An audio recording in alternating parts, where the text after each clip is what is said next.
YCP senior నేత మాజీ మంత్రి కొడాలి నానిపై కేసుల వేట కొనసాగుతోంది. కూటమి ప్రభుత్వం అధికారంలోకి వచ్చిన వెంటనే ఏదో కేసులో కొడాలిని అరెస్ట్ చేసి జైలుకు పంపుతారని ప్రచారం జరిగింది. కొడాలి మంత్రిగా ఉండగా అప్పటి ప్రతిపక్ష నేత ప్రస్తుత ముఖ్యమంత్రి చంద్రబాబుపై తీవ్ర విమర్శలు చేసేవారు.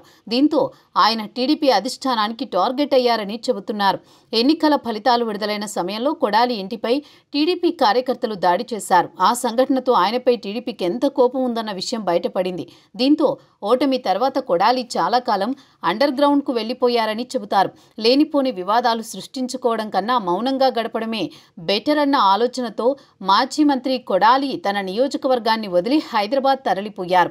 దాదాపు ఏడాదిగా ఆయన నియోజకవర్గానికి వచ్చింది చేతి వేళ్ల మీద లెక్క పెట్టొచ్చంటున్నారు. కేసులు, టీడీపీ కార్యకర్తల ఆగ్రహావేశాల కారణంగా కొన్నాళ్లుగా అజ్ఞాతంలోకి వెళ్లిన కొడాలి మధ్యలో తీవ్ర అస్వస్థతకు గురయ్యారు. గుండెకు సంబంధించి శస్త్రచికిత్స చేయించుకుని ఇప్పుడిప్పుడే కోలుకుంటున్నారు. ఇదే సమయంలో ప్రభుత్వం ఆయనపై కేసుల జాబితాను బయటకు తీస్తోంది.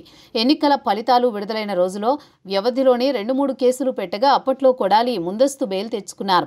ఇక గుడివాడలో నమోదైన కేసులోనూ అనారోగ్య కారణాలతో కండిషన్ బెయిల్ తెచ్చుకున్నారు. అయితే ఇప్పుడు ఆయనపై మరో కేసు నమోదు చేసిన ప్రభుత్వం నానిని హైదరాబాద్, గుడివాడ కాకుండా ఉత్తరాంధ్రకు తీసుకువెళుతోంది. కొడాలి ఎమ్మెల్యేగా ఉండగా 2024 ఎన్నికలకు ముందు ముఖ్యమంత్రి చంద్రబాబుపై అనుచిత వ్యాఖ్యలు చేశారని అప్పట్లో విశాఖ 3 టౌన్ పోలీస్ స్టేషన్లో కేసు నమోదైంది. కొడాలి వ్యాఖ్యలను సోషల్ మీడియాలో ట్రోల్ చేయడం ద్వారా చంద్రబాబు అభిమానులు ఆత్మాభిమానం దెబ్బతిందని విశాఖవాసి అంజనాప్రియ అప్పట్లోనే కొడాలిపై ఫిర్యాదు చేశారు. అయితే ఇన్నాళ్లు ఈ కేసును కోల్డ్ స్టోరేజ్లో పెట్టిన పోలీసులు తాజాగా బయటకు తీశారు. ఈ కేసుకు సంబంధించి విచారణకు రమ్మంటూ ఆదివారం కొడాలికి నోటీసులు జారీ చేశారు. గుడివాడలో కొడాలి ఇంటికి వెళ్లిన పోలీసులు 41 CRPC నోటీసులను ఆయన ఇంట్లో అందజేశారు. దీంతో కొడాలి అరెస్టుకు ఉత్తరాంధ్రను వేదిక చేసుకుంటారా అనే అనుమానాలు వ్యక్తమవుతున్నాయి.